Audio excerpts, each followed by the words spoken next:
기도합시다. 사랑의 아버지 하나님 감사합니다. 저희들이 무엇입니까? 죄인이었습니다. 그런데 하나님이 우리를 구원해 주셨습니다.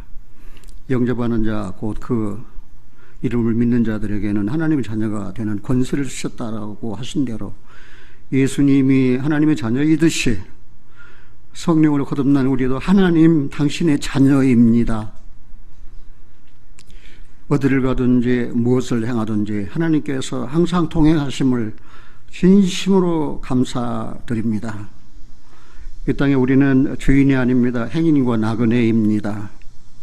나그네의 여정을 주님의 사랑 안에서 주님과 동행하는 그런 축복을 받은 우리들 하나님 너무나도 행복합니다. 사도 요한은 요한일서를 통해서 내가 아노니 하나님께로 거듭난 자는 계속해서 죄를 짓지 않는다 하셨고, 그 이유는 하나님께로서 나신 자, 곧 그리스도께서 지키시기 때문에 악한 자가 만지지도 못한다고 하셨습니다. 얼마나 고맙고 감사한 은혜인지 또 축복인지. 사랑하는 우리 교회의 모든 형제자매들, 성령으로 거듭난 하나님의 자녀들입니다.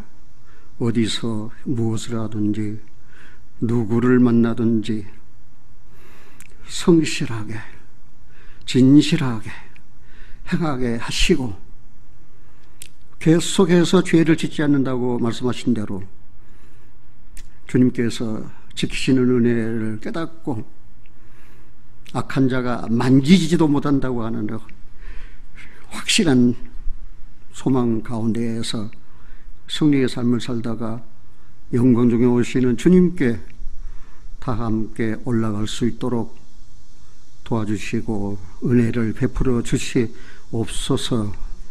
우리 주 예수 그리스도 이름으로 기도하옵나이다. 아멘.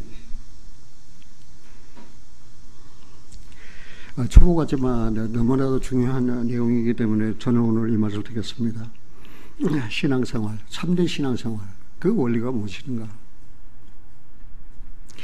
그거는 떠남과 분리로부터 시작된다는 사실, 떠남과 분리가 있어야 된다는 사실입니다. 신앙, 예배당에 온다고 그래서 다 신앙이 있는 거 아니에요. 신앙 생활을 하는 거 아니에요. 예배당에 온다고 그래서. 그냥 예배당에 다니는 것이지, 예배당에 오는 것으로 내가 신앙을 가졌다, 신앙인이다 생각하면은 그건 큰 오산이에요. 분명히 말씀하셨어요. 거듭나라고. 거듭나지 않으면 하늘나라에 들어갈 수가 없다고. 우리가 이런 사실을 생각할 때 나는 참된 신앙인인가? 하나님을 섬기는 사람인가? 그러면은 이제 생활이 있어야 되는데 그 생활의 원리가 뭐는가? 그것이 떠남과 분리라고 하는 사실을 저는 오늘 말씀드리고 싶어요. 먼저 신앙인 하면 믿음 있는 사람입니다. 믿음 있는 사람은 믿음이 있기 전에 생활과 믿음이 온 후로의 삶이 다릅니다. 달라야 됩니다. 내가 믿음이 오기 전에 이렇게 살았는데 믿음이 온 후라도 똑같이 산다면 그게 무슨 믿음입니까? 떠나지도 않고 분리되지도 않았는데. 그래서 우리는 예배당에 다니는 사람, 예배당에 다님으로 나는 신앙이다. 그것은 착각이고 오해입니다. 그거 아닙니다. 이사야 선지자도 이야기했어요. 마당만 밟고 다닌다고. 마당만 밟는다라고. 마당만 밟아서 뭐합니까? 신앙이 있어야죠. 참된 신앙이 있어야죠. 참된 신앙은 믿음으로부터 시작됩니다. 그래서 신앙 생활은 믿음이 전제되어야 된다는 사실이에요. 믿음이 없이는 하나님을 절대 기쁘시게 할 수가 없어요. 믿음이 없이는. 그래서 신앙생활은 믿음이 전제되어야 된다. 그럼 나는 계시된 믿음이 내게 왔는가? 그런데 이 믿음은 말입니다. 첫째, 하나님 왕적 권위를 인정해야 됩니다. 하나님의 왕적 권위를 인정해야 돼요. 하나님이 왕이세요. 그분은 만왕의 왕이세요. 그러면 나의 왕은 아닙니까? 하나님은 나의 왕이에요. 하나님이 나의 왕 된 하나님의 그 신적 권위를 우리가 인정해야 돼요. 하나님으로 하여금 하나님 되시게 하자 그 말입니다. 그런데 하나님의 할 일을 자기가 하면서 내가 신앙이다, 그건 잘못된 거예요. 하나님께서 하나님의 일을 하시도록, 그러니까 주제넘게 끼어들지 말라 그 말입니다. 다시 말해서 지난번에도 말씀드렸지만 힘을 빼라 그 말입니다. 힘을 빼란 말은 자아를 죽이라 그 말입니다. 하나님에 비하면 너는 아무것도 아니니까 좀 힘을 좀 빼라 그 말입니다. 뭐 내가 좀 아느니 배웠느니 가졌느니 잘났느니 나는 권위가 있느니, 그게 하나님 앞에는 다 무용지물에 힘을 빼야 돼요. 다 내려놔버려야 돼요. 그저 나는 죄인입니다. 그 정도까지 낮아져야 돼요. 내가 그 정도까지 낮아졌을 때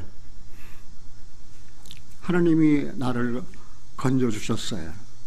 내가 만일 내 죄를 시인하지 않았다면, 내가 죄인됨을 인정하지 않았다면, 그동안 내가 하나님을 섬긴 것이 헛된 것이었다는 것을 내가 깨닫지 못하였다면 나는 그대로 그냥 내 힘으로 살다가 죽었을 거고, 그러다가 지옥 갔을 거예요. 그러나 내가 힘을 다 뺐거든요. 그것도 말씀을 통해서. 그러니까 내가 죄인인 데까지 낮아졌거든요. 그러니까 하나님께서 나를 건져주셨어요. 건져서 높이 하나님 우편의 영광에 이르도록까지. 그런 일을 생각하면은 저는 너무나도 고맙고 너무나도 감사해요. 오늘 죽어도 정말 예한이 없을 정도로 나는 감사한 사람이요, 행복한 사람입니다. 그럼 하나님의 신적 권위를 인정했다면 그 주님의 통치, 다스림을 받는 생활이 돼야 된다 그 말입니다. 하나님을 왕적 권위로, 그런 왕적 권위를 인정해 놓고 하나님의 다스림, 지배, 통치를 받는 생활이 아니에요. 그냥 그것도 뭐예요? 그냥 자기가 잘났어요. 자기가 마음대로 살아요. 자기가 뭐 좀 성공했어요. 그러면 자기가 한 것처럼 말입니다. 그리스도인들은 그런 데 자랑할 데가 없어요. 그거 다 주님께서 주셨어요. 주님께서 함께 하셨기 때문에 그렇게 되는 거예요. 그래가 주님 주신 것입니다. 나는 아무것도 아닙니다. 나는 거름더미, 그리고 나는 벌레요 구더기 인생입니다. 여러분들이 신앙을 가지고 온 이후에 하나님 앞에 얼마나 그만큼 자기를 하나님 앞에 시인해 봤습니까? 하나님, 나는 타다 남은 부지기갱이 같은 사람입니다. 나는 벌레요 구더기 같은 인생입니다. 내 의의는 존목은 의복 같습니다. 그러니 나에게서 뭐 하나님을 기쁘시게 한다든지 하나님께 영광을 돌릴 거라든지 그거는 아무것도 없어요. 그거는 다 어떻게 해요? 하나님께서 주님을 통해서 주신 거예요. 그 믿음이란 뭐냐? 하나님과 연결하는 통로예요. 믿음이 없으면 하나님과 연결이 되지가 않아요. 믿음이 없으면. 이건 굉장히 중요하거든요. 그런데 믿음도 종류가 여러 가지예요. 자기가 믿는 믿음이 있고 말입니다. 그리고 또 배워서 가진 믿음이 있고. 그런데 성경에서 요구하는 믿음은 계시된 믿음이에요. 계시된 믿음. 그 믿음이 한때 감춰져 있었거든요. 그 믿음이 어디 감춰져 있냐면 예수님 안에 감춰져 있어요.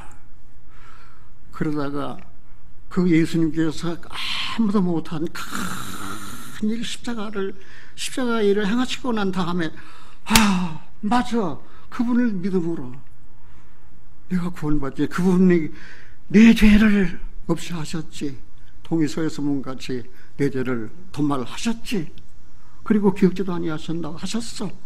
그것을 믿는 믿음이 내게서 생긴 게 아니에요. 그리스도 안에 있었어요. 그리스도를 통해서 그 믿음이 내게 계시된 거예요.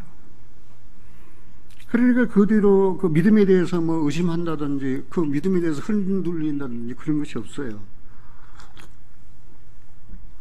내 행위에 건강했으면 내 행위가 좋을 때는 좋다.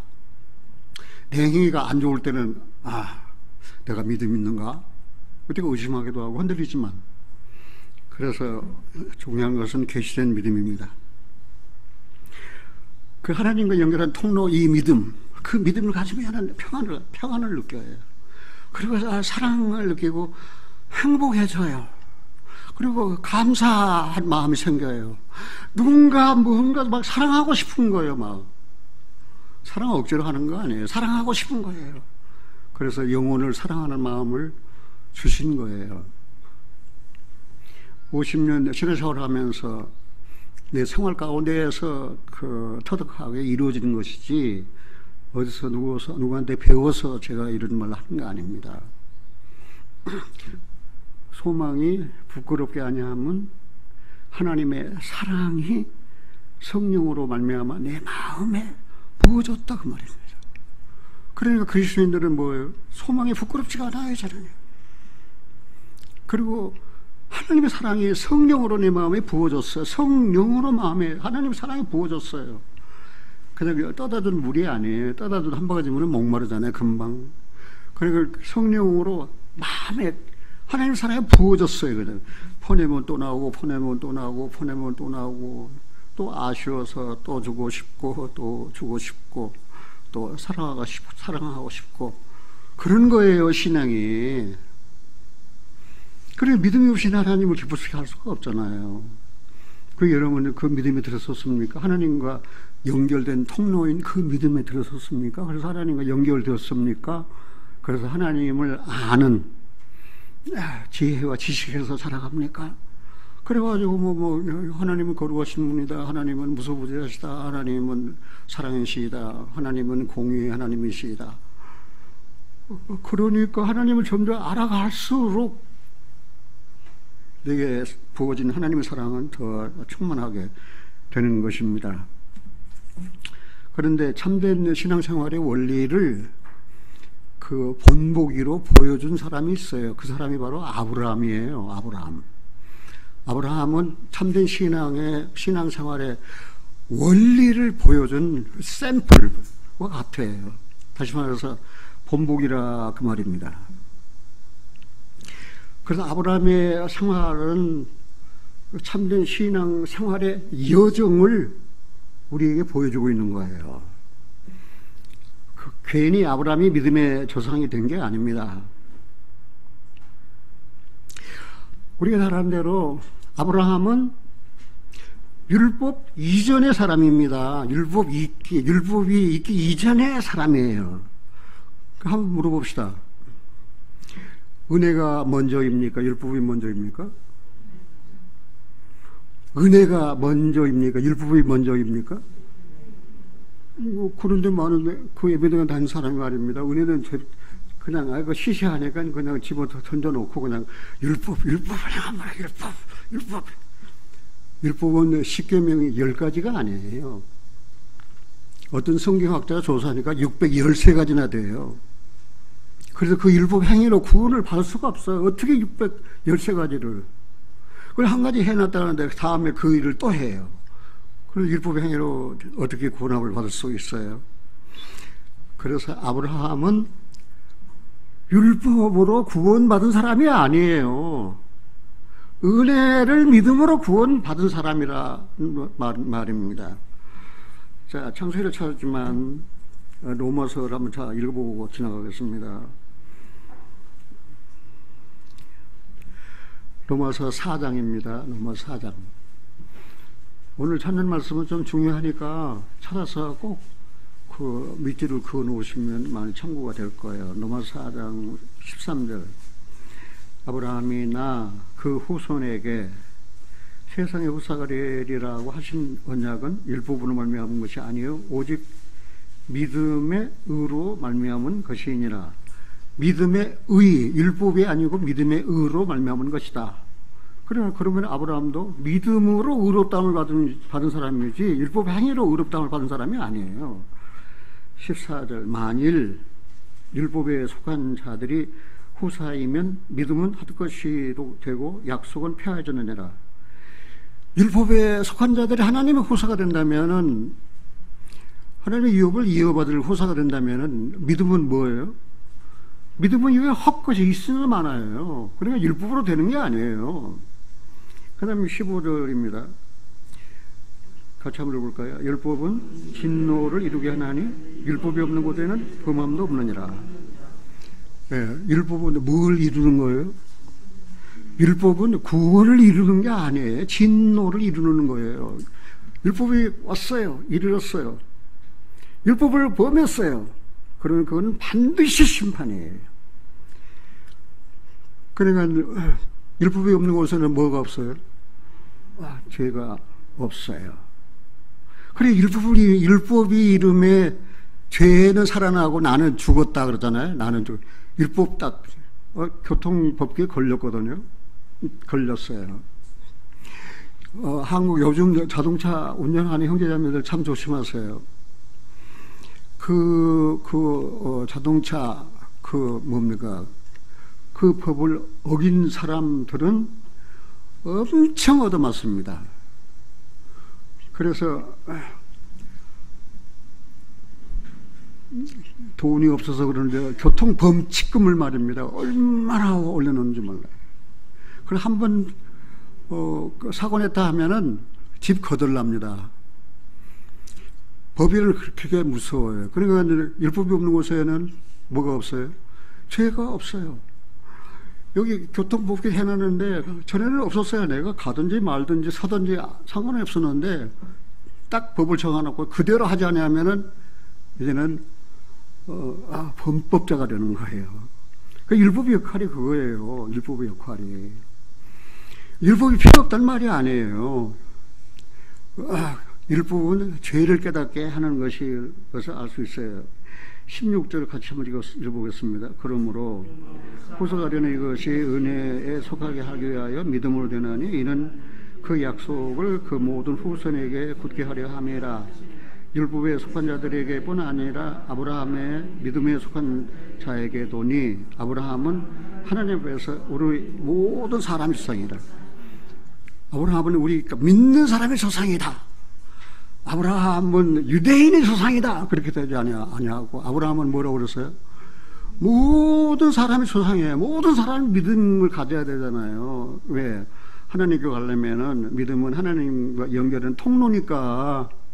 그러니까 모든 사람에게 믿음이 허락되는 거예요. 그러니까 이제 유대인도 율법을 받았지만 그들도 어떻게 해요? 믿음이 있어야 돼요. 그래야 구원받아. 유대인이라고 뭐 잘났다고 할례 받았다고 잘할 거 하나도 없어요. 그리고 우리 죄인이 이방인, 우리는 율법도 없고 소망도 없고 또 누구도 없었어요. 하나님도 없는 자예요. 정말 우리는 불에 타다가 끄집어낸 부지깽이와 같은 벌레와 구더기 같은, 우리의 의인은 존목은 의복 같은 그런 비천한 사람들이었다는 사실을 꼭 마음에 명심을 해야 돼요. 그래야 교만하지 않아요. 신앙에서 뭘 구원받았다고 의롭다고 성화 생활을 한다고 말입니다. 교만하고 말입니다. 교만할 때가 하나도 없어. 자랑할 때가 하나도 없어요. 나에게 나오는 것이 하나도 없으니까. 그리스도로 말미암아 우리는 거룩함을 얻었습니다. 구속을 받았습니다. 지혜를 얻었습니다. 우리는 깨끗한 자가 되었습니다. 그러므로 자랑할 데가 어디 있느냐? 없습니다. 자랑하고 싶으면 예수로 자랑하라 그 말입니다. 나 그렇게 더러운 인간이었거든요. 근데 그리스도를 만났어요. 그 그리스도께서 십자가에 달리셔서 피를 흘리셔서 나를 이렇게 깨끗한 자로, 부정한 나를 의로운 자로 만들어 주셨어요. 그 주님이 나의 주님이에요. 그 주님이 살아계신 나의 하나님이에요. 내가 나의 살아계신 하나님을 믿고 감사하고 예배하고 찬송할 수 있게 된 것은 다 그의 은혜입니다. 그러니까 믿음의 조상이라고 한 아브라함은 율법 이전의 사람이었으니까 지킬 율법도 없었잖아요. 그런데 그 아브라함이 어떻게 의롭다함을 얻었냐 그 말이에요. 그 내용을 한 군데만 더 쳐다보고 구약으로 가겠습니다. 갈라디아서입니다. 갈라디아서 3장 한번 찾아보겠습니다. 에베소 앞에 있죠. 갈라디아서 3장.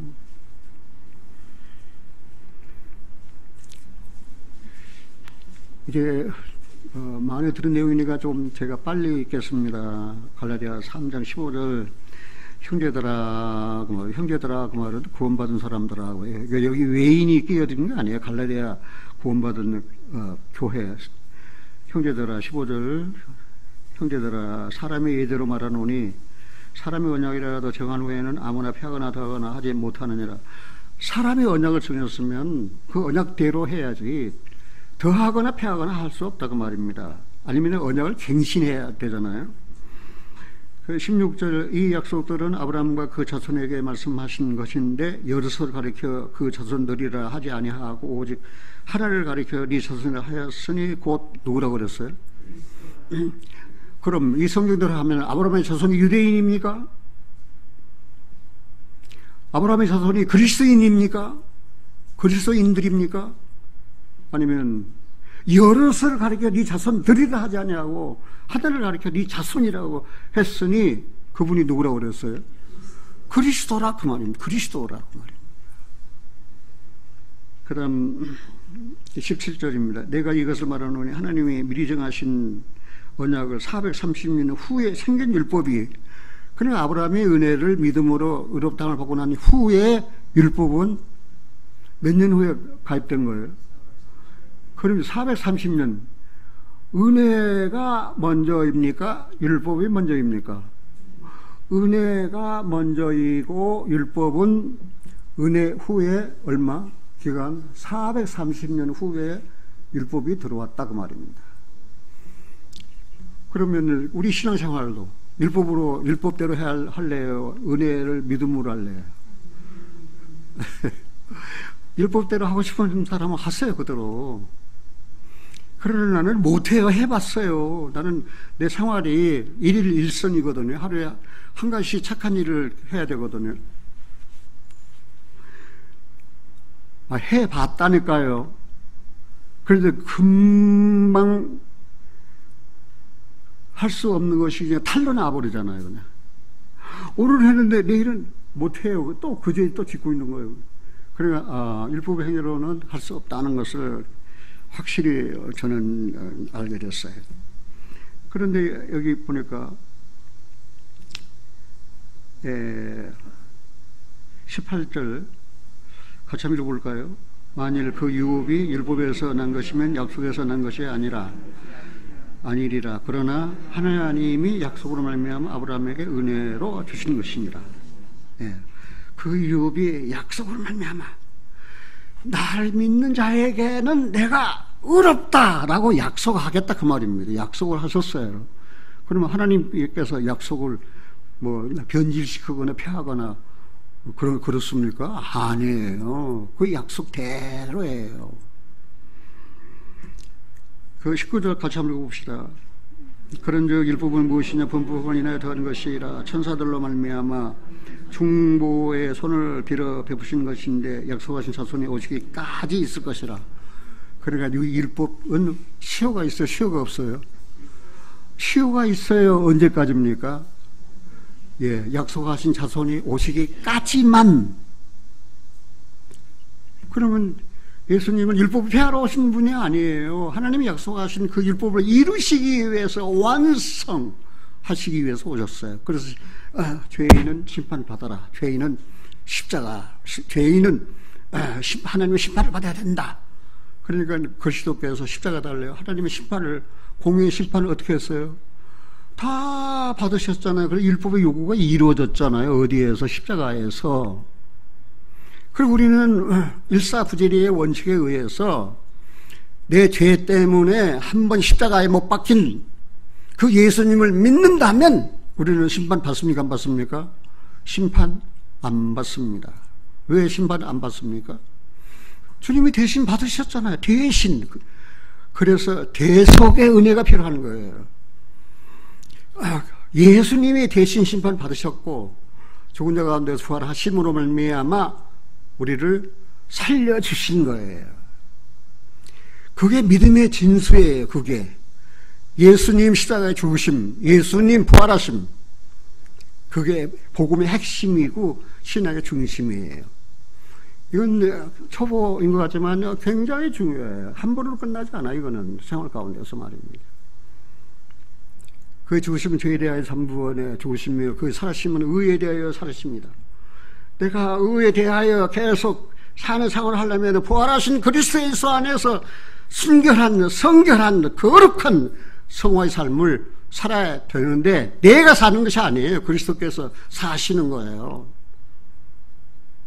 그러니 얼마나 감사해요. 신앙 어려운 거 아니에요. 제가 몇 번 이야기했습니다마는 어디야, 대전에 있는 모곤대학교, 신학대학교 교수님이 어느 날 나를 만나서 그래요. 믿음이 어디 있는지 도무지 모르겠습니다. 믿음이 어디 있는지 도무지 모르겠습니다. 내가 나가도 유명한 목사를 만나도 믿음이 어디 있는지 도무지 모르겠습니다. 그리고 탄식을 하는 거예요. 그래서 내가 성경을 딱 열어서 그리스도 예수 안에 있지 않습니까? 믿음이. 그냥 나한테서 믿음을 찾으려고 하고 유명한 목사님에게서 믿음을 찾으려고 큰 예배당에 가면 믿음이 있겠지 찾아가봤지만 거기 없어요. 믿음이 어디 있기 때문에? 그리스도 예수 안에 있기 때문에. 그리스도 예수 안에 있기 때문에요. 그래서 믿음으로 말미암아 우리는 그리스도 예수 안으로 들어와 버렸잖아요. 그런데 그리스도는 내 마음에 들어와 계시잖아요. 그러니까 그 주님은, 그 주님의 신적 권위는 왕이에요. 그리고 그 주님이 성령으로 나를 지배하시는 거예요. 통치하시는 거예요. 그래서 나는 성령이 가라 하면 가고 오라 하면 오고.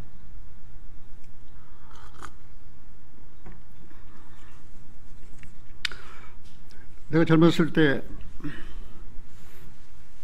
이게 선교 전도 여행을 많이 했어요.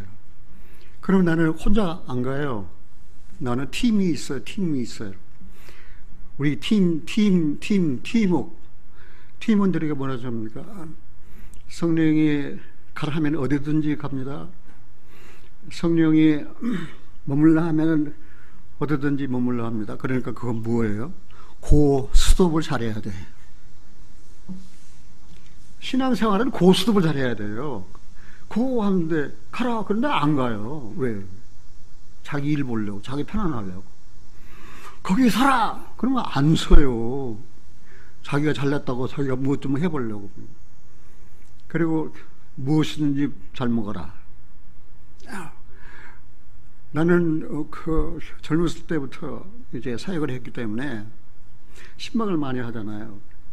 그 자매님들이 말입니다. 우리 이찬봉 형제 봤다고 막 어떤 집 가면 커피 내놓고, 어떤 집 가면 삼각차 내놓고, 어떤 집 가면은 또 당기차 내놓고, 어떤 집은 또 쌍화탕 내놓고, 그리고 어떤 집을 가면 먹고 어떤 집은 안 먹고 하면 목사가 뭐예요? 이게 편애하는 거 아니에요?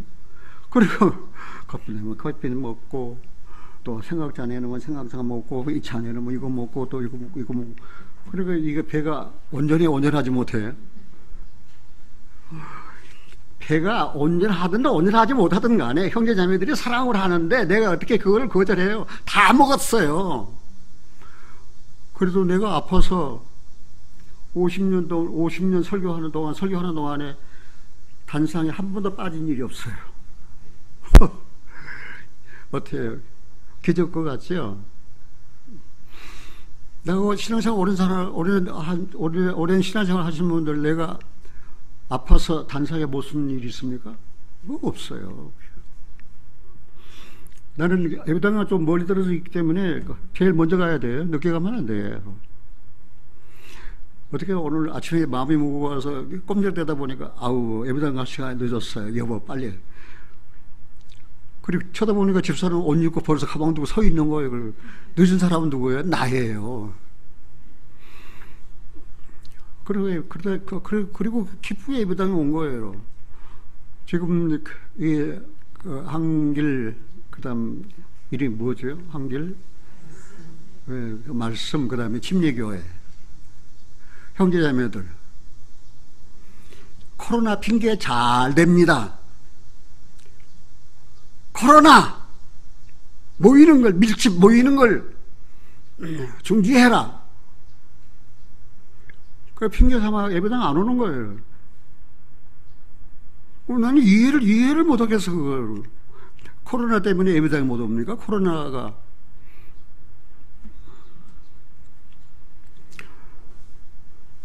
그런데 예배당에 왔으면 뭐래요? 무거운 마음, 아까 나같이 무거운 마음으로 왔으면 어떡합니까?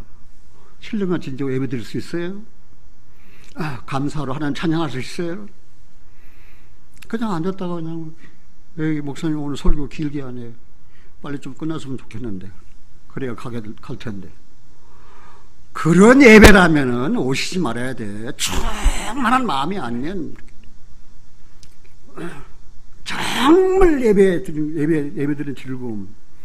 내가 우리 회원이 만나서 몇 마디 대화 나누는 그 교제 가운데 말입니다. 내가 회복됐다니까, 치유됐다니까요. 감사해요. 내가 오늘 설교 잘할 것 같아요.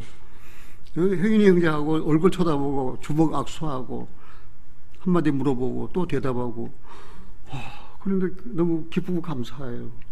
그게 바로 교회예요. 교회는 교제가 있는 곳이에요. 그리고 치유의 역사가 있는 거예요. 아무리 무거운 마음, 실은 그런 거 헤매다 하더라도 밝게 하나님 의지하고 생활하는 형제자매들 얼굴 한번 쳐다보면은 마음에 먹구름이 싹 도망가는 거예요.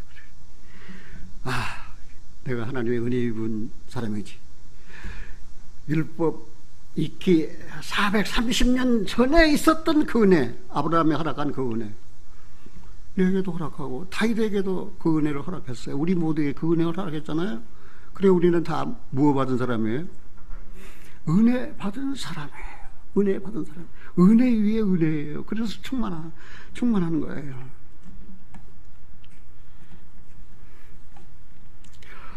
그래서 이제 그 믿음에 대한 내용은 이제 거기까지 그만 두려고 그러는데, 그리스도인, 다시 말해서 그리스도인, 성령을 거듭난 그리스도인의 삶은 무엇으로 시작한다? 믿음으로 시작한다. 그래, 믿음으로 시작됐어요. 그럼 그걸로 끝이라면 말입니다. 시작한 믿음만 갖고 있다면 이게 또 문제예요. 그러면 뭐가 필요하냐? 지속적인 성장이 필요한 거예요. 지속적으로 자라가야 되는 거예요. 우리 주일학교 유일한 학생 시원이, 볼 때마다 이 증조 할아버지 말입니다. 얼마나 기쁘게 하는지 몰라요. 그놈이 말입니다. 일찍 다 혼자 와서 말입니다. 그 하나님께 예배드리는 그 모습을 보면은 너무나도 감사해요. 그 시원이가 아주 그냥 어렸을 때부터 계속해서 이렇게 자라는 모습이 우리에게는 얼마예요? 너무 아름답죠? 그 지켜보는 모습이 아름답죠? 하나님 앞에 우리가 그래요. 우리가 영적으로 이제 믿음을 가졌어요. 근데 지속적으로 성장해요. 시련이 있어요. 그 시련, 그 어려움을 극복하고 믿음이 성장해 가는 거예요. 그럼 그 믿음의 성장은 어떻게 나타납니까? 변화된 생활과 헌신으로 나타나는 거예요. 이것이 믿음으로 의롭다함을 받은 성도들의 실제적인 결과예요. 만약에 그런 생활이 아니라면은 내가 받은 믿음을 다시 한번 생각을 해봐야 돼요. 정말 나는 계시된 믿음을 받았다. 지속적인 성장에 있었는가? 어린아이 같았는데 지금은 또 견딜 수 있고. 내가 제일 어려운 게 그 인내거든요. 늘 성질이 못돼 먹어가지고 그냥 인내하지 못하고 그냥 깍깍 고함칠 때가 많아요. 그 인내. 하나님이 아침에 기도하는데 물으시더라고요. 이창범 내 아들아, 네가 내게 요구하는 것이 무엇이냐? 내가 너에게 무엇을 더해줄고? 하나님 인내의 마음을 주세요. 인내의 마음을 주세요. 급히 화내지 않게 해주세요. 그렇게 기도하니까 눈물이 핑 돌더라고요. 그렇게 하나님과 기도하는데 대화를 해보세요. 단 몇 마디라도 말입니다. 우리가 잘 아는 대로 이 성경은 인류 구원사입니다. 인류 구원사예요. 왜요? 온 인류는 아담으로 말미암아 다 죄인이 되어버렸어요. 그래서 구원이 필요하잖아요. 그래서 구원을 하기 위해서 하나님께서는 이 성경을 주신 거예요. 성경을 들고 읽으면 구원을 받을 수 있어요. 성경을 멀리하는 사람은 구원 얻기가 굉장히 힘듭니다. 그래서 성경은 인류의 구원사인데 하나님께서 선택한 인물이 있어요. 하나님께서 오래전 옛날부터 그 예정하시고 계획하시고 뜻하신 바를 사람들에게 전하게 하기 위해서 선택한 인물들이 있습니다. 선택한 인물들. 그리고 그 중에 아브라함도 선택받은 인물, 롯도 선택받은 인물, 야곱도 또 여튼 계속 선택받은 인물들이에요. 그걸 뭐 하려고 그 사람들 선택했어요? 그런데 하나님 선택하는 거 보면 말입니다. 문벌 좋고 가문 있고 또 학식 있고 무를 떵떵거리고 권세 그런 사람들이 아니에요. 없는 것들, 부족한 것들, 못 배운 것들 말입니다. 그래 연약한 자들을 하나님께서 택하시고 부르셨어요. 그리고 자기의 사업을 감당하게 하셨어요. 오늘 그런데 하나님이 선택한 인물 중에서 아브라함과 롯에 대한 내용을 조금 설명할까 해요. 그래야 3대 신앙의 원리를 여러분들이 전할 수 있을 것 같아서 아브라함과 롯을 저는 선택해서 그래서 선택한 게 창세기 13장이었습니다. 아브라함은 열국의 아비라는 뜻인데 아브라함이라고 하나님께서 이름을 고쳐주시기 전에 이름은 아브람이에요. 아브람이란 말은 아버지, 큰아버지란 뜻이에요. 근데 아브라함, 이제는 열국의 아비가 되게 하셨어요. 그래서 창세전부터서 감춰진 하나님의 비밀이 있거든요. 그리고 여러분이 잘 아는 바벨탑 사건이 있었어요. 바벨탑 사건이 있은 후에 이제 모든 인류가 다 흩어져 버렸잖아요. 그러나 야벳 족속은 어디로, 셈 족속은 어디로, 그 다음에 가나안 족속은 어디로 다 흩어졌잖아요. 그런데 말입니다. 아브라함은 셈의 10대 후손의 셈족이거든요. 우리가 야벳 족속입니까? 아니면은 함 족속입니까? 우리는 어디 족속입니까? 우리도 셈족이에요. 셈족속이에요. 그런데 그 셈족, 아브라함이 셈족인데 10대 후손이에요. 셈의 10대 후손이에요. 우리는 몇 천대 후손이 있는지 모르지만 셈족인 것만은 사실의 동양인이기 때문에. 그런데 그 셈족 중에서 갈대아 우르 지방에 살았던 그 아브라함이라는 평범한 사람, 그 아브라함의 아버지는 데라인데 그 우상 장사였어요. 그러니까 우상이나 섬기고 살았다고 볼 수 있죠. 그래서 아브라함을 선택해가지고 아브라함에게 하나님이 나타나셔서 말씀하셨어요. 삼중 포기, 3가지 것을 포기해라. 본토, 친척, 아비 집을 떠나라 그 말입니다. 떠나라. 그게 3중 포기예요. 아비 집, 친척, 그 다음에 본토. 아비 집을 떠나라 그랬잖아요. 그래서 하나님께서 그렇게 떠나라고 말씀하신 다음에 그냥 떠나기만 하면 되겠습니까? 하나님께서 떠나는 그 사람에게 약속을 하셨어요. 너로 큰 민족을 이루게 하겠다. 네 이름을 창대하게 하겠다. 그리고 네가 복의 근원이 될 것이다. 그렇게 약속을 하셨어요. 그러니까 본토 친척 아비 집 떠나면 마찬가지예요. 우리도 우리가 처음 하나님 만났어요. 하나님 나에게 만났어요.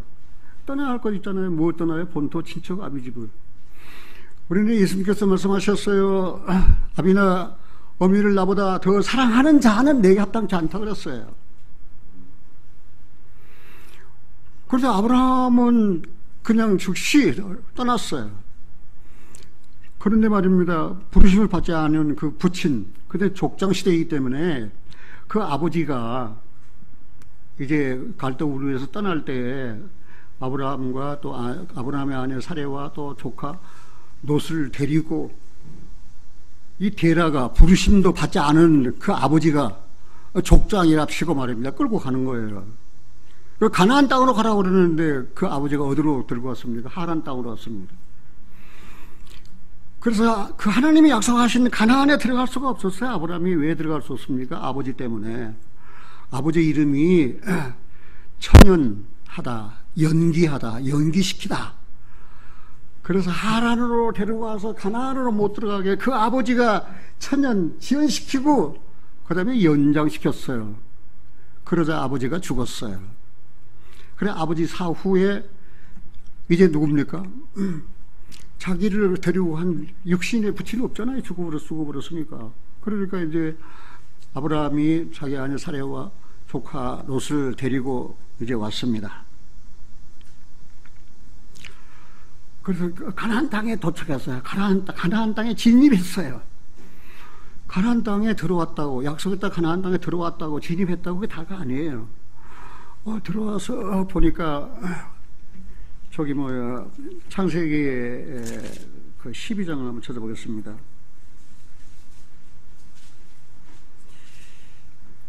예, 5절입니다.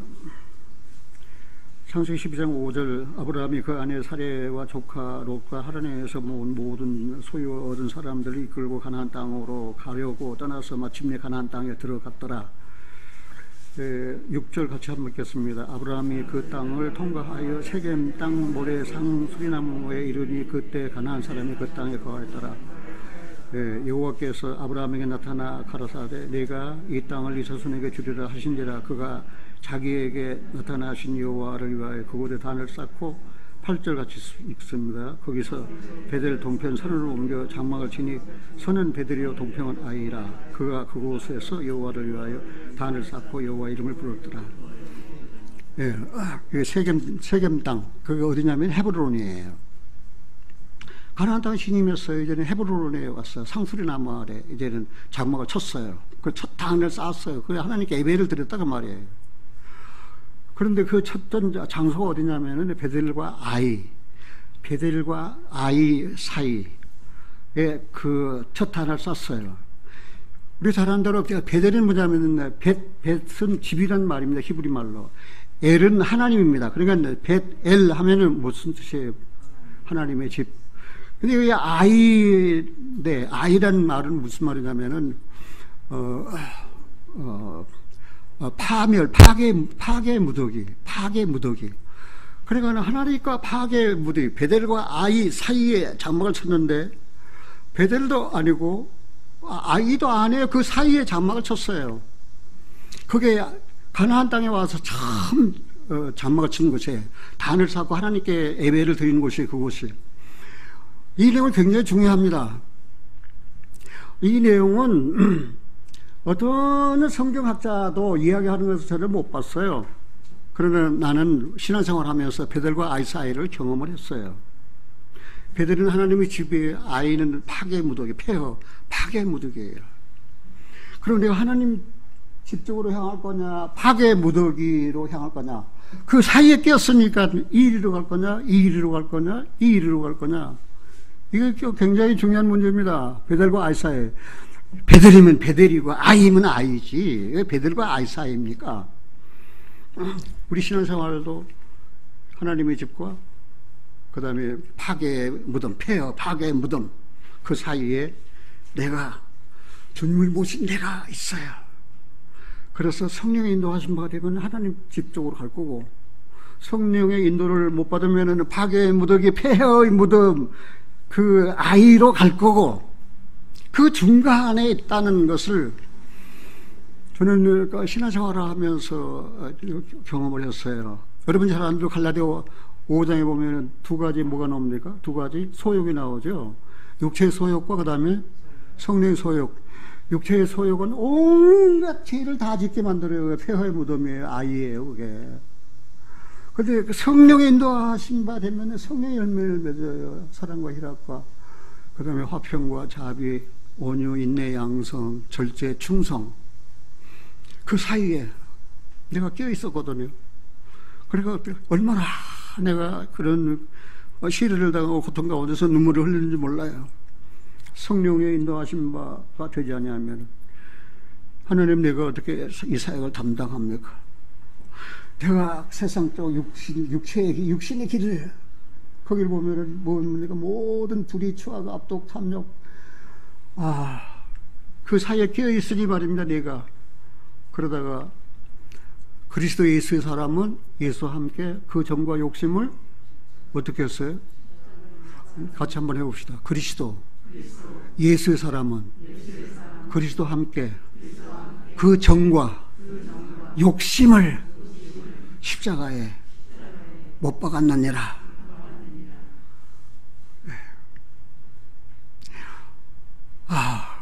그 과정까지 내가 믿음 보고 난 다음에 한 3년? 근데 어떤 사람들은 말입니다. 그 육체의 소욕과 성령의 소욕을 구원받은 지 10년, 20년 돼도 그냥 하나님 베델과 아이 사이에 계속 머물러 있는 거예요, 그냥요. 성령 인도하시는 뭐 같은데. 근데 어떻게 보면 살다 보면 계속 육체 길을 하고 있는 거예요. 그래서 깜짝 놀래가지고 이거 아니지.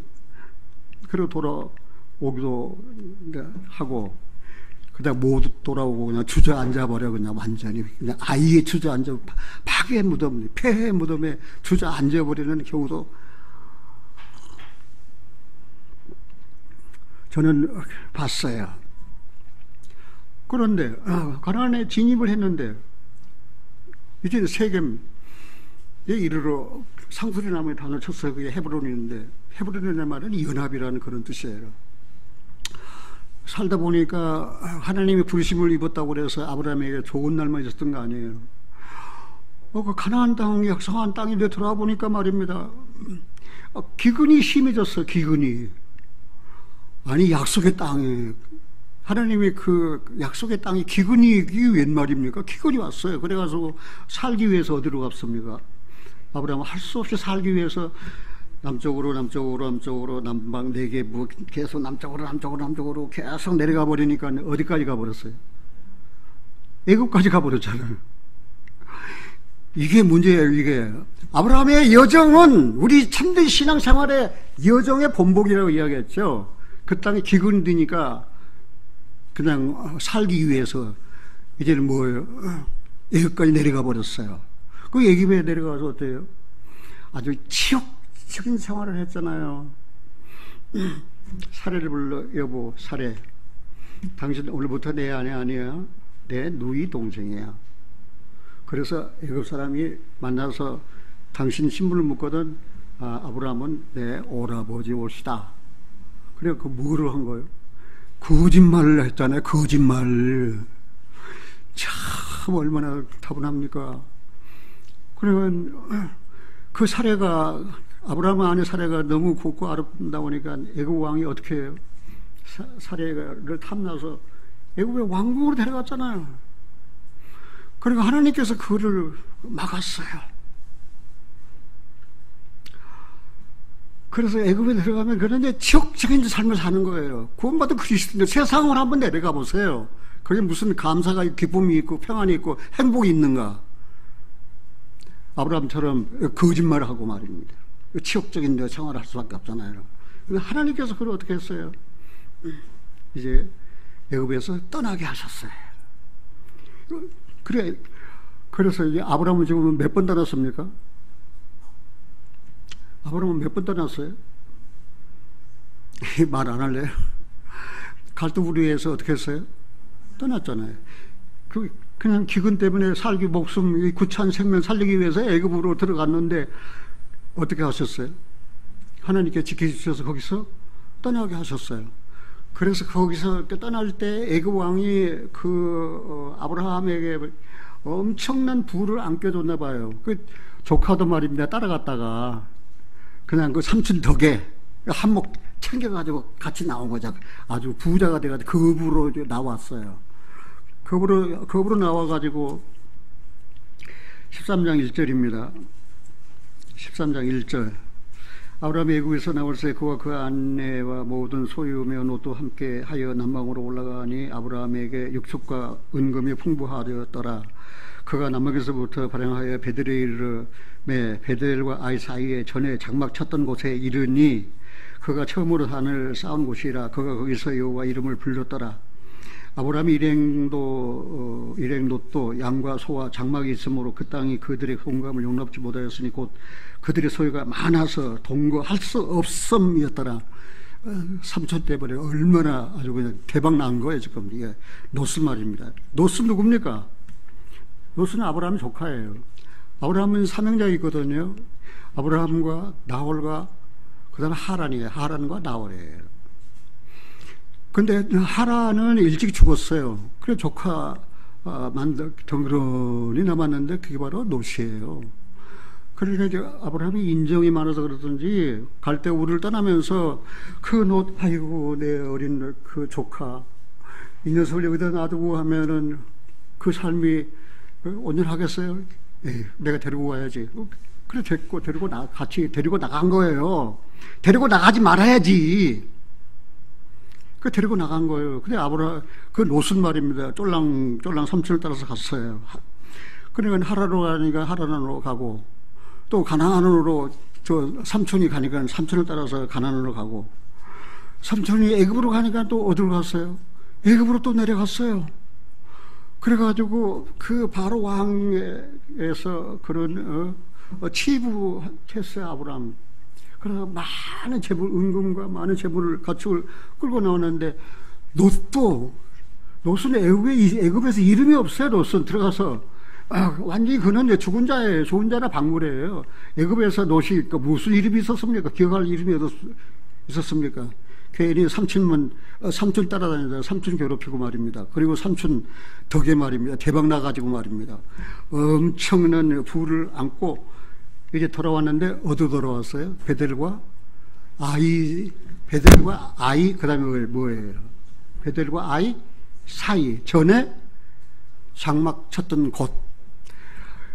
이게 왜 중요하냐면 구원받은 그리스도인들도 우리가 처음 하나님께 단을 쌓았던 게 예배드릴 때가 언제입니까? 내가 진리 말씀을 듣고 은혜를 믿음으로 구원받던 날 하나님 감사합니다. 그러다가 혹간 떠나가지고 세상에 빠져 살다가 돌아오면 어디 돌아옵니까? 나를 구원해 주셔서 감사합니다. 내가 애굽으로 내려갔습니다. 치욕적인 삶을 살았습니다. 부끄럽습니다. 통안의 눈물을 흘리면서 말입니다. 고백했어요. 그래서 하나님께서 받아주셨어요. 그래서 베델과 아이 사이에서 계속 신앙이 성장해 가고, 그 다음 뭡니까? 그 성장의 결과는 뭐로 나타나요? 헌신과 그 변화된 내가 생활로 나타나게 되어 있는 거예요. 그것이 바로 신앙의 결과라고 제가 말씀을 드렸죠. 그래가지고 이 롯이 말입니다. 또 베델로 돌아왔잖아요. 이게 그 아브라함 일행도 롯도 그 양과 소와 장막이 있으므로 그 땅에 그들의 동거함을 용납지 못하였으니 곧 그들의 소유가 많아서 얼마나 많은지 그 목초지가 있었는데, 유대인들은 그 유목민이잖아요. 그러니까 저기 그런 뭡니까? 목축업 종사하잖아요. 근데 이 롯도 말입니다. 얼마나 많이 그 치부했는지, 지가 뭐 일해서 얻은 거 어디 있어요? 전부 다 삼촌 덕분이지. 그래가지고 같이 통과할 수가 없게 됐어요. 그런데 말입니다. 여기서 이제 중요한 것이 그거예요. 이 롯,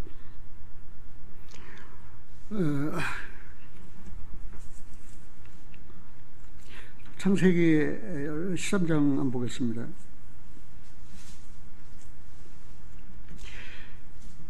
7절 같이 한번 읽겠습니다. 그러므로 아브라함의 가축의 목자와 롯의 가축의 목자가 서로 다투고 또 가나안 사람과 브리스 사람도 그 땅에 거하였느니라. 예, 그러니까 아브라함의 가축의 목자와 롯의 가축의 목자가 뭐에 서로 다투어요. 자, 여기 갈라디아 5장을 우리 한번 연상할 수 있잖아요. 성령의 소욕과 육체의 소욕이 그때 갈등을 일고 다투어 안 다투어요? 육체의 소욕은 육체의 길로 가려고 그러고 성령의 소욕은 성령의 길로 가려고 그러고 그 틈바구니에 껴있는 나는 갈등을 이렇게 가지고 막 다투는 거예요. 주님을 따라 살자니 세상이 울고 세상을 따라 살자니 주님이 울고 주여 나는 어찌하오리까. 나는 그렇게 다시 할 때가 정말 많았어요. 그래서 내 신앙생활은 지식으로 쌓은 신앙이 아니에요. 그냥. 생활 가운데서 하나하나 체험하고 경험을 해왔어요. 그래서 이 성경을 보면 너무 감사하고 또 내 생활에서 뒷받침하니까 내 생활에 나타나니까 정말 이 성경은 살아계신 하나님의 말씀을 우리가 시인했어요. 자, 우리 아브라함 생애를 보면은 가는 곳마다 환영입니까? 아니면 멸시와 천대입니까? 그리고 심지어 자연까지도 뭐를 줬어요? 풍성한 곡식을 준 것이 아니고 기근을 줬잖아요. 그러니까 신앙생활이라는 게 그렇게 그냥 풍족하고 만족하고 풍성한 그런 생활이 아니에요. 시련이 그 눈물의 골짜기예요. 그런 걸 우리들이 통과해야 되잖아요.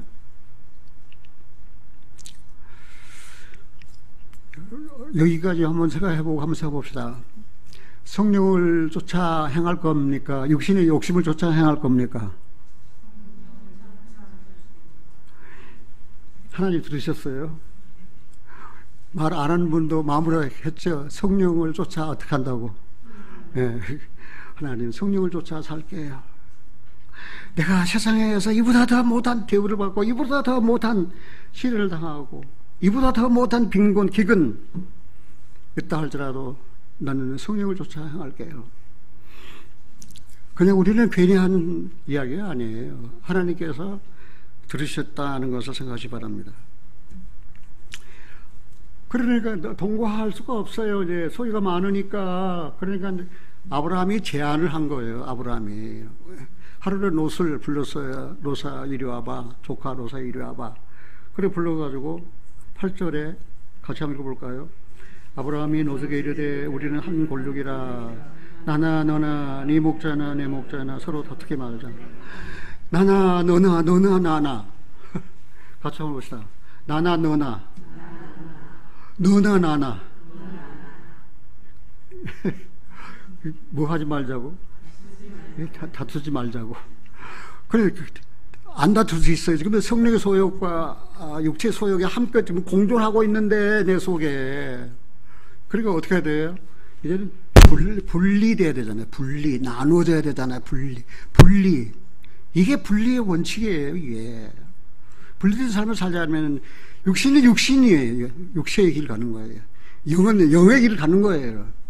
그리고 우리는 육에 속한 사람이 아니고 우리는 영에 속한 사람이에요. 그래서 성령을 쫓아 우리는 주님의 길을 가는 거예요. 왜? 분리됐으니까. 분리 안 되면 뭐예요? 세상까지 자꾸만 그냥 꽁지 잡고 늘어져 가지고 말이에요. 그리 가면 안 돼. 그리 가면 안 돼. 그리고 너는 나하고도 살아야 돼. 술도 먹고 또 거짓말도 하고 또 나쁜 마음도 갖고 그러면서 자꾸만 잡아 당기는 거예요.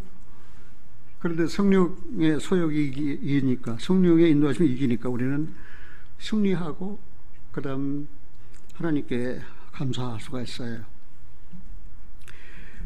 그래서 아브라함이 제안을 했잖아요. 뭐라고 제안했어요? 9절에 네 앞에 온 땅이 있지 아니하냐? 조카 롯아 네 앞에 온 땅이 있지 아니하냐? 나를 떠나라. 나를 좀 떠나. 이제 분리해서 떠나라. 네가 저하면 나는 우하고 네가 우하면 나는 저하리라. 아브라함이 롯보다 나이가 적습니까? 많습니까? 또 계급으로 봐도 아브라함이 삼촌입니까? 조카가 삼촌입니까? 그러면 누가 먼저 선택을 해야 되는 거예요? 그런데 아브라함은 말입니다. 이 사람이 겸손해서 그러는지 조카로서 자, 온 땅을 다 봐라. 네가 우하면 나는 좌하고, 네가 좌하면 나는 우하게. 네가 먼저 선택하라. 선택권을 누구한테 준 거예요? 롯에게 준 거예요. 선택권을. 이게 그리스도인들이 뭡니까? 이게 넓은 마음이에요. 그래가지고 롯이 어떻게 되었습니까? 19절 보니까 10절에 보니까 같이 한번 볼까요? 이에 롯이 눈을 들어 요단들을 바라본 적 소알까지 온 땅에 물이 넉넉하니 여호와께서 소돔과 고모라를 멸하시 전이었는고로 여호와의 무엇과 같았어요? 동선 같고 애굽 땅과 같았더라. 11절 같이 읽겠습니다. 그러므로 롯이 요단 온 들을 택하고 동으로 옮기니 그대로 서로 떠난지라. 그 요단 온 들을 택하고 그 에덴 동산과 같았다 그랬잖아요. 애굽과 같고. 그러니까 소돔 고모라를 택하고 어디로 갔어요? 동쪽으로 가면 망합니다. 동쪽은 저주를 나타냅니다. 성경에서는. 동으로 따랐어요. 동으로 가면 망합니다. 동은 저주 상징입니다. 동풍이 불어왔을 때 어떻게 됐습니까? 농작물에 큰 피해가 있었다는 사실을 우리는 성경을 통해서 알 수 있잖아요.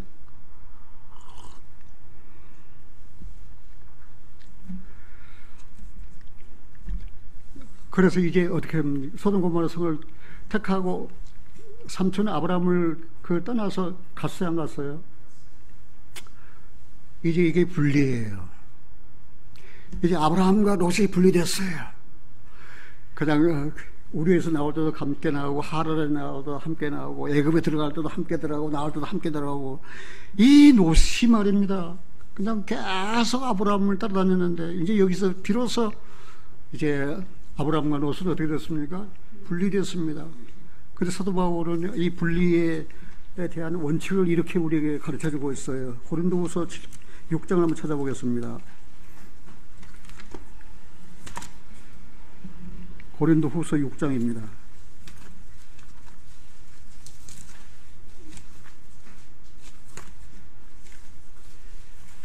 고린도후서 6장 찾으셨습니까?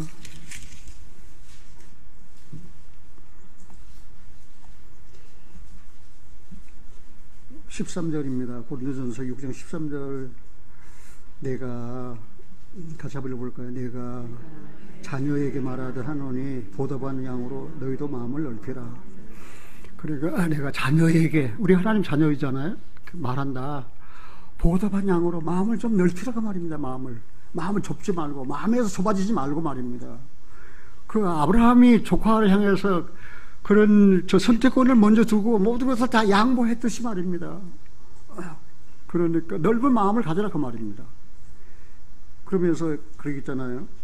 14절 같이 한번 읽어볼까요? 너희는 믿지 않는 자와 몽해를 같이 하지 말라.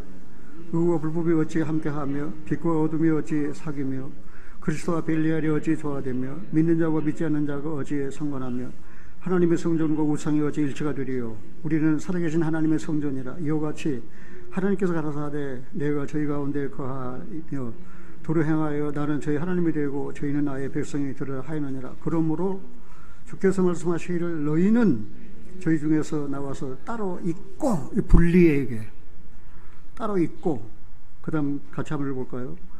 부정한 것을 만지지 말라. 내가 너희를 영접하여 너희에게 아버지가 되고 너희는 내게 자녀가 되리라. 전능하신 주의 말씀이라 하셨느니라. 분리되기 전에는 하나님을 아버지라고 부를 수가 없어요. 정말 사랑하는 형제자매님들의 여러분들은 하나님을 하나님 내 아버지, 하나님 내 사랑의 아버지, 하나님 내 아버지 그렇게 생활 속에서 또 기도 속에서 불러봤습니까? 하나님 내 아버지라고. 그렇게 분리를 명령하시고 말씀하시고 난 다음에 내가 네 아버지가 되겠다 그랬잖아요. 아버지가. 그 다음 7장 1절 한번 읽어봅시다. 그런즉 사랑하는 자들아 이 약속을 가진 우리가 하나님을 두려워하는 가운데 거룩함을 온전히 이루어 육과 영의 온갖 더러운 것에서 자신을 깨끗하게 하자. 그럼 분리의 원칙이 뭡니까? 왜 분리하라고 했습니까? 이거는 순결한 생활을 위해서예요. 내가 거룩하니 너희도 거룩하라.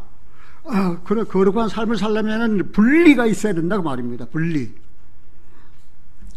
여기 분리할 건 뭡니까? 믿지 않는 자와 멍에를 어떻게 하라고 했어요? 같이 하지 말라고 그랬잖아요. 그 믿지 않는 자와 동화하거나 타협하지 말라고 말입니다. 끌려가지 말라고 말입니다. 여기 중요한 거 있어요. 분리와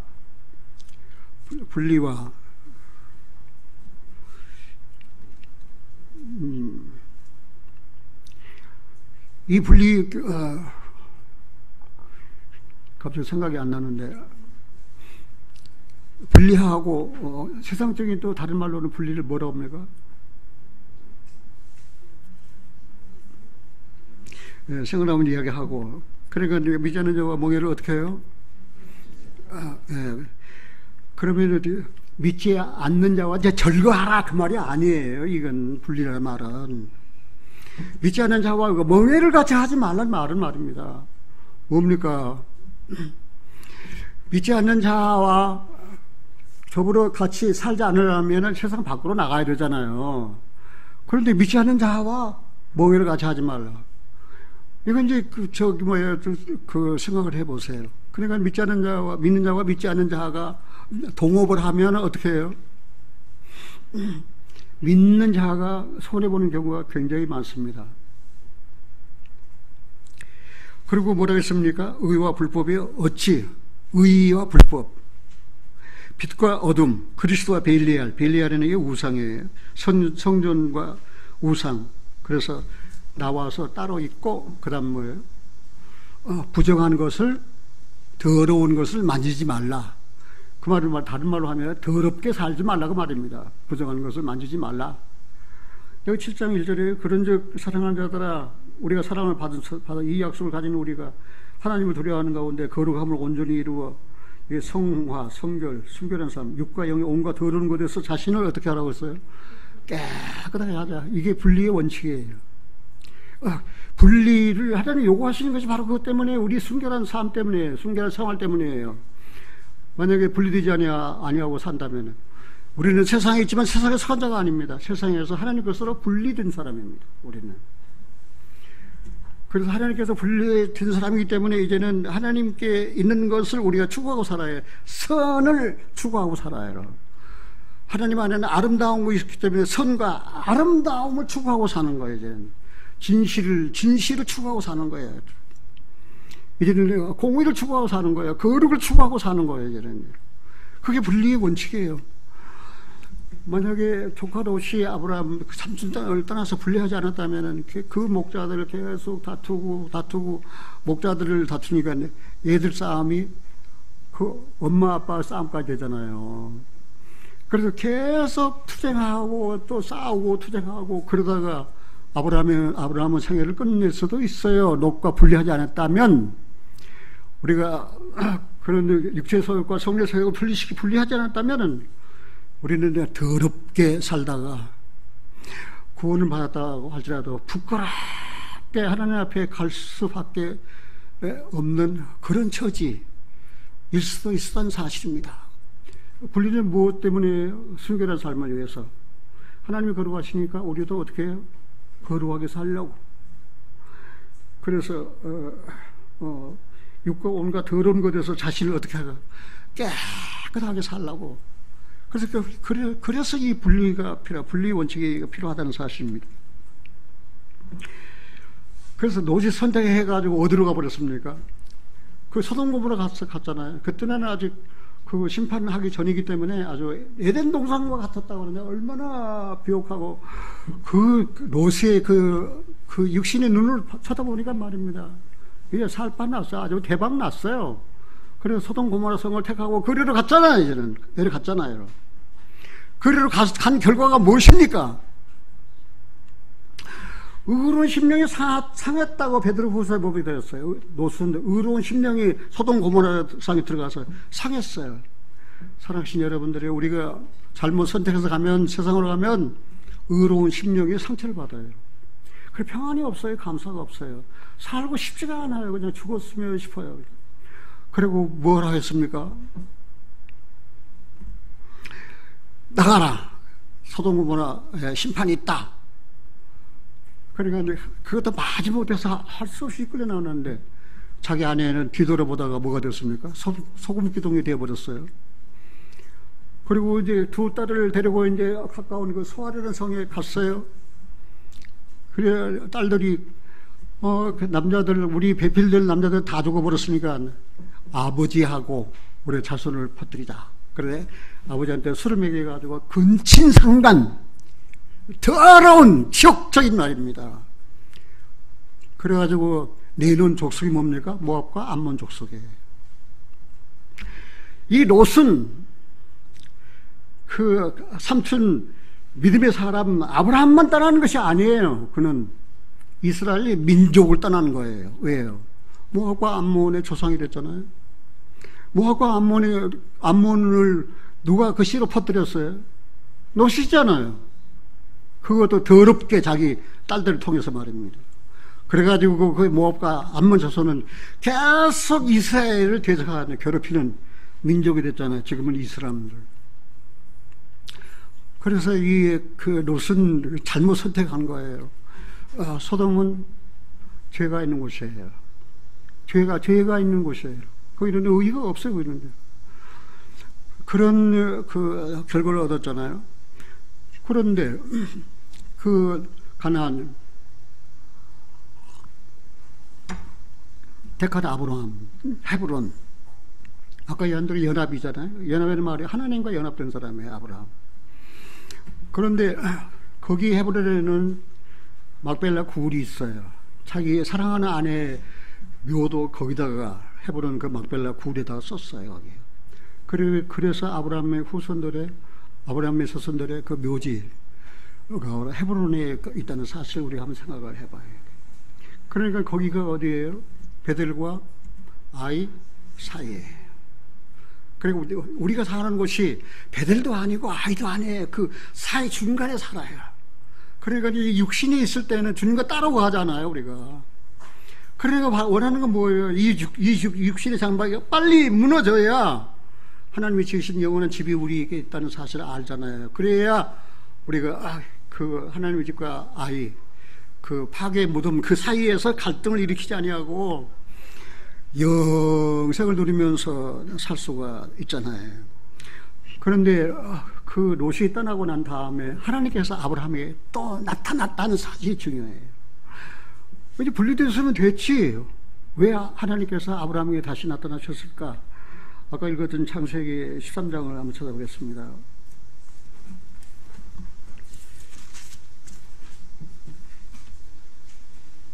14절입니다. 14절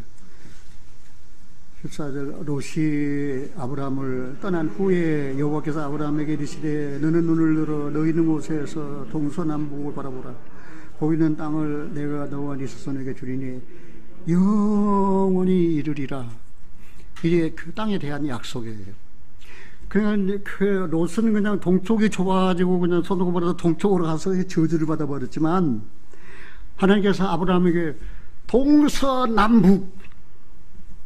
동서남북을 바라보라고 그랬어요. 아브라함에게 이르시되 너는 눈을 들어 너 있는 곳에서 동서남북을 바라보라. 보이는 땅을 내가 너와 네 자손에게 주리니 영원히 이르리라. 내가 네 자손으로 땅에 티끌 같게 하리니 사람이 땅에 티끌을 능히 셀 수 있는데 네 자손도 세리라. 그 약속이 이제 하나님께서 아브라함에 약속하신 내용이에요. 이제는 그 이루어졌잖아요. 지금 하늘의 그 못별과 같이 셀 수 없는 그런 자손들을 아브라함의 자손들, 믿음의 자손들 주셨잖아요. 믿음이 있는 사람은 믿음이 있는 아브라함의 자손입니다. 믿음이 있는 사람은 믿음과 함께 하나님의 축복을 받은 사람입니다. 자, 이제 한번 생각해 봅시다. 이렇게 하나님께서 다시 아브라함에 나타나서 새로운 약속을 해주셨어요. 땅과 자손에 대한 그 번영, 그리고 영원까지 이르리라고 약속을 하셨어요.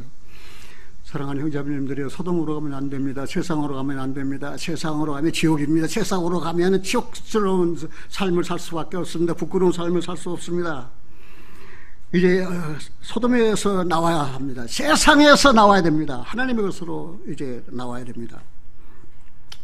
이제 마지막 한마디만 더 하고 마치겠습니다. 이제 그날이 오기 전에 이미 분리가 시작됐습니다. 그날이 오기 전에, 그날이 언제입니까? 주님이 재림하실, 주님이 강림하실 날이 임하기 전에 분리가 이미 시작됐어요. 계시록, 마지막 성경 계시록 22장 한번 찾아보겠습니다.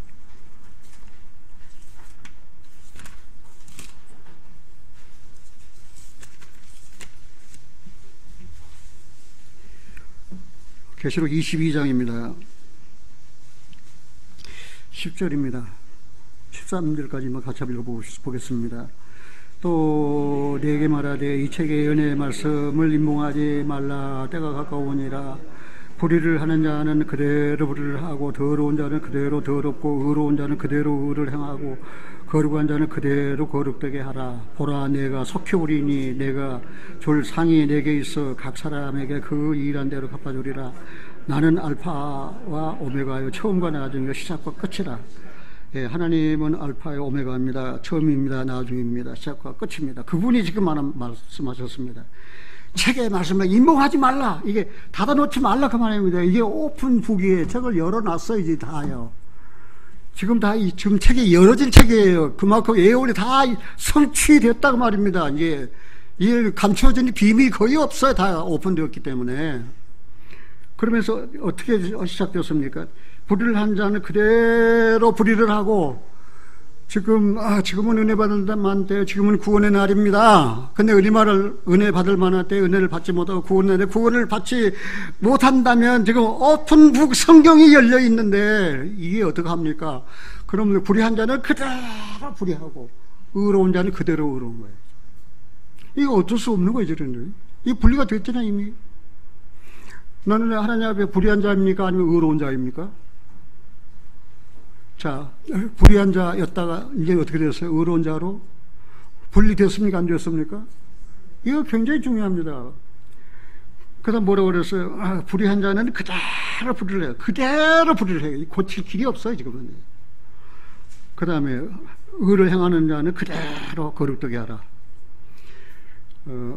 보라, 내가 속히 오리니 내가 줄 상이 내게 있어 각 사람에게 그 일한 대로 갚아주리라. 이제 내가 어떻게 한다고 그랬어요?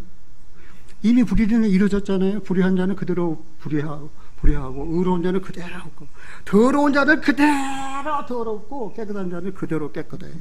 하나님께 속한 자는 그대로 하나님께 속하고, 세상에 속한 자는 그대로 세상에 속한 자예요. 중간은 없어요. 중간이 있다면 그거는 갈등이에요. 그거는 지역적인 생활이에요. 똑바로 세상에서 하나님 것으로 분리되지 않은 삶은 치욕적인 삶이라는 사실을 알 수 있어요. 사랑하신 여러분들이요. 이제 분리가 이미 시작됐습니다. 주님이 오시기 전, 그분이 그날에 오기 전에 분리는 이미 시작되었어요. 알곡과 쭉정이로 분리가 시작됐습니다. 여러분, 알곡입니까? 쭉정입니까? 양과 염소 분리가 시작됐어요.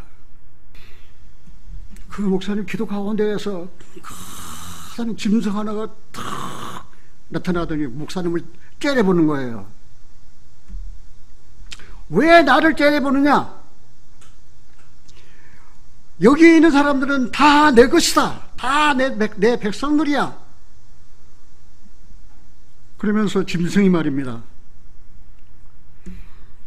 새로 목사가 와가지고 내 백성인 이 사람들을 데려가려고 천만에 절대 못 데려가. 그 짐승이 이렇게 큰 소리 치더라는 거예요.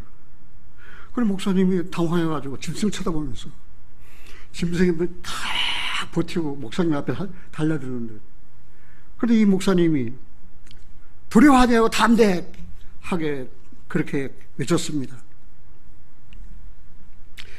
내가 섬기는 그리스도 예수의 이름으로 명하노니 짐승아 떠나가라. 지금 당장 떠나가라. 그러니까 짐승이 못 돌아간다고 버티더라는 거예요. 그래서 목사님 다시 한번 뒤돌아보지 말고 빨리 떠나! 하고 명령하니까 그 짐승이 그 눈물을 흘리면서 놀라서 그 예배당을 떠나더라는 거예요.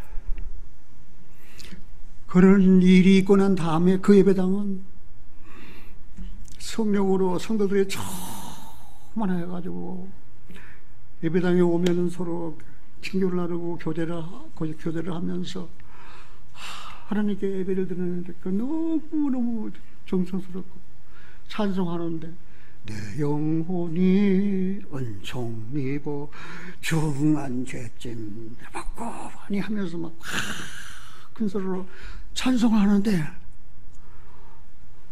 그렇게 성장이 멈췄던 교회가 말입니다. 그냥 그 성령으로 충만해지면서 예배를 드는데도 그냥 신령과 진정 찬송을 부르는데도 말입니다. 아주 넘치게 말입니다. 그래가지고 그 교회가 무럭 정상적인 교회로 성장해 가더라는 거예요. 한 말씀만 읽고 마치겠습니다. 베드로전서 5장 8절 9절입니다. 너희는 믿음을 굳게 하여 저를 대적하라. 그래서 이 예배당 안에도 대적할 대적이 있다는 사실인데, 대적이 누굽니까? 마귀입니다. 원수입니다. 사탄입니다. 예, 교회뿐만 아니고 내 개인에게도 마찬가지입니다. 대적할 원수가 있습니다. 대적하라. 그걸 대적하고 그 마귀 사탄하고 타협하고 용납해서는 안 된다 그 말입니다. 단호하게 그 목사님처럼 뒤도 돌아보지 말고 떠나라. 이는 세상에 있는 너희 형제들도 동일한 고난을 당하는 줄 알미니라. 모든 은혜의 하나님 곧 그리스도 안에서 너희를 부르사 자기의 영원한 영광에 들어가게 하시니가 잠깐 고난을 받는 너희를 친히 온전케 하시며 굳게 하시며 강하게 하시며 털을 경곡케 하시리라. 사랑하는 형제자매님들의 여러분들은 마귀하고 얼마나 대적해 봤습니까? 얼마나 싸워봤습니까? 정말 이 목사님처럼 말입니다. 이 짐승이 말입니다. 그러나 목사님 두려워하지 않았으면 담대하게 오늘 당장 떠나라. 자신에게도 명령하십시오. 내 대적, 내 영혼을 거스려 싸우는 이 대적 마귀, 오늘 당장 여기서 떠나라. 교회를 파괴하고 교회를 망치는 그런 악한 마귀 대적이 이 예배당 안에도 있다는 사실입니다. 성도들이 그것을 모르면 안 돼요. 그 대적은 용납해서는 안 돼요. 그 대적은 명령해야 돼요. 그리스도 예수의 이름으로 떠나라. 뒤도 돌아보지 말고. 기도하겠습니다. 사랑의 아버지 하나님 감사해요. 정말 감사해요. 너무너무 감사해요. 그리스도 은혜를 믿음으로 구원함을 받았어요. 거룩은 하나님의 백성이 됐어요. 아브라함이 믿음의 조상이 된 것처럼 우리는 아브라함과 함께 그리스도 예수 안에 있는 믿음으로 거듭나서 하나님의 자녀가 됐어요. 이제부터 영원까지 주님이 우리를 지배하시고 통치하시고 다스려 주시옵소서. 그날을 오토이들으며 사모하고 있습니다. 사랑하는 우리 교회, 복된 우리 교회 하나님이 지켜주세요. 악한 마귀에 일절 손도 대지 못하도록 우리 교회 성도들 각 가정들을 다 지켜주세요. 역병으로부터 지켜주세요. 모든 질병으로부터 지켜주세요. 모든 가난으로부터 지켜주세요. 세상적인 욕망에서부터 지켜주세요. 이제는 완전히 떠나고 분리된 삶으로 참된 신앙생활을 하여 하나님 앞에 영광을 돌리게 하옵소서. 우리 주 예수 그리스도 이름으로 기도하옵나이다. 아멘.